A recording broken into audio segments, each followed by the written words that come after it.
کم بولنا ادا ہے ہر چند پر نہ اتنا، کم بولنا ادا ہے ہر چند پر نہ اتنا، مد جائے چشم عاشق پھر بھی وہ منہ نہ کھولے۔ ناظرین، میں ہوں بسم اللہ آفتاب عالم اور آپ دیکھ رہے ہیں اردو ہندی نالج چینل۔ آئیے جو سلسلہ چل رہا تھا اسی میں بات کرتے ہیں، اور یو پی جو LT گریڈ کا مینس کا ایگزام ہونے والا ہے اس کے لیے اپنی سیریز چل رہی ہے، اور اس میں ایک نئے ٹاپک کے ساتھ آج ہم آپ کے سامنے حاضر ہوئے ہیں۔ اور ایک بات بتا دیں کہ یو پی جو TGT کا ایگزام ہے اس کے لیے میں نے ایک سیریز شروع کی ہے دعویٰ دلیل والی۔ تو جو دعویٰ دلیل کی ہے وہ دعویٰ دلیل والی ویڈیو ضرور دیکھتے رہیے گا۔ میں آپ کو بتا دوں کہ TGT میں 10 سوال سے 15 سوال آپ سے دعویٰ دلیل کے پوچھے جانے والے ہیں، اور بہت ٹف ہونے والے ہیں۔ وہ اس بات کو طے کریں گے کہ آپ کا سلیکشن ہوگا یا نہیں ہوگا، کیونکہ سیدھے فیکٹ ہر کوئی رٹ سکتا ہے، غالب کب پیدا ہوئے، میر کہاں ہوئے، ان کی خصوصیت کیا ہے، لیکن اب اسی چیز کو جب دعویٰ دلیل میں بیان کیا جاتا ہے تو آپ ذرا سی چوک میں کوشچن غلط کر دیتے ہیں۔ تو اس کے لیے اپنی سیریز جو ہے آج پہلی ویڈیو آئی تھی اس کو دیکھتے رہیے گا، اور سلیبس کو کمپلیٹ دعویٰ دلیل میں ہم کرا ڈالیں گے۔ لگ بھگ ہر جو ہے ٹاپک سے ایک دعویٰ دلیل کا کوشچن ضرور ہم آپ کے سامنے بنا دیں گے۔ باقی TGT کے لیے اور GIC کے لیے اپنی کتاب ہے، اس کا ادھین، اس سے پریکٹس، اس سے نوٹس ضرور پڑھتے رہیے گا، اور ساتھ ساتھ میں ویڈیو دیکھتے رہیے گا۔ جس ٹاپک پر آج ہمیں چرچا کرنی ہے وہ آج ٹاپک ہونے والا ہے قطب مشتری۔ قطب مشتری کے بارے میں اگر دیکھیں گے تو مثنوی قطب مشتری جو ہے اس کا خلاصہ نہیں ہم بیان کریں گے، بلکہ اس کی خصوصیت کیا ہیں اس پر بات کریں گے، اور اردو ادب میں اس کی اہمیت پر روشنی ڈالیں گے۔ تو اردو ادب میں قطب مشتری کی اہمیت کیا ہے اور اس کی خصوصیت کیا ہے، ان چیزوں پر بات کرتے ہوئے ہم آگے بڑھیں گے۔ 3 چیزیں آپ کے مضمون میں ہونی چاہیے۔ نمبر 1 میں نے کہا آپ کا ایسا ٹاپک اس طریقے سے املا اور لکھاوٹ ہونی چاہیے کہ کوئی غلطی نہ ہو، اور رائٹنگ اچھی ہونی چاہیے۔ دوسری چیز میں نے آپ کو یہ بھی بتائی تھی، وہ یہ تھی دوسری کہ آپ کو یہ بات معلوم ہونی چاہیے، اپنے مضمون میں دیکھنی ہے کہ اس مضمون میں تسلسل کیا بہت زیادہ اہمیت رکھے گا، ہونا چاہیے۔ اور تیسری چیز جو ہے وہ مضمون کی گہرائی۔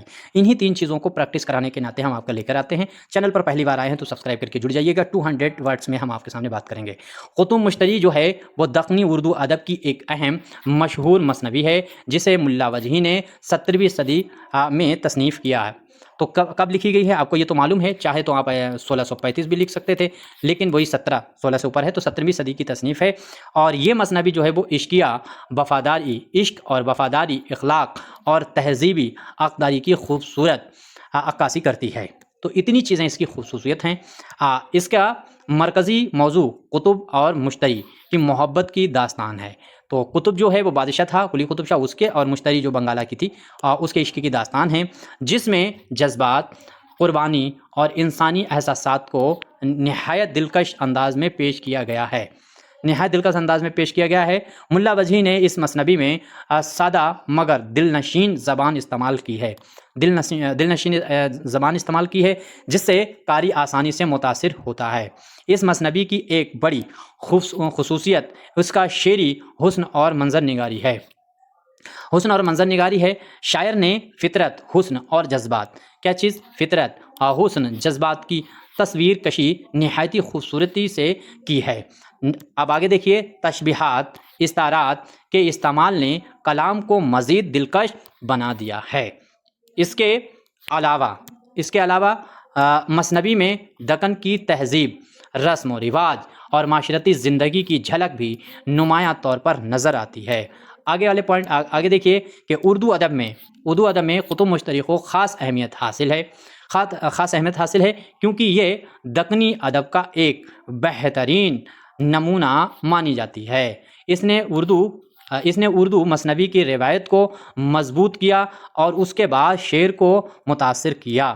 اس مثنوی کے ذریعے اردو زبان کی ابتدائی ترقی، ادبی لطافت اور شعری صلاحیت کا اندازہ ہوتا ہے۔ یہی وجہ ہے کہ یہ تصنیف آج بھی اردو ادب کے طلباء اور محققین کے لیے نہایت اہم سمجھی جاتی ہے۔ اس طرح یہ مضمون آپ کے سامنے 200 ورڈ میں نے پورا کر دیا۔ چاہیں تو اس میں اور بھی چیزیں بڑھائی جا سکتی تھیں، جیسے زبان اس میں دکنی ہے تو زبان میں کس طریقہ کے الفاظ استعمال ہوئے ہیں، بحر کون سی استعمال ہوئی، اس کی خصوصیت میں آپ ڈال سکتے تھے۔ ساتھ ہی ساتھ میں اس میں پیغام رسائی کیا چیز ہے وہ ڈال سکتے تھے۔ جن پریوں کا اہم کیا ہے، خصوصیت کیا ہے، وہ چیز اس میں ڈالی جا سکتی تھی،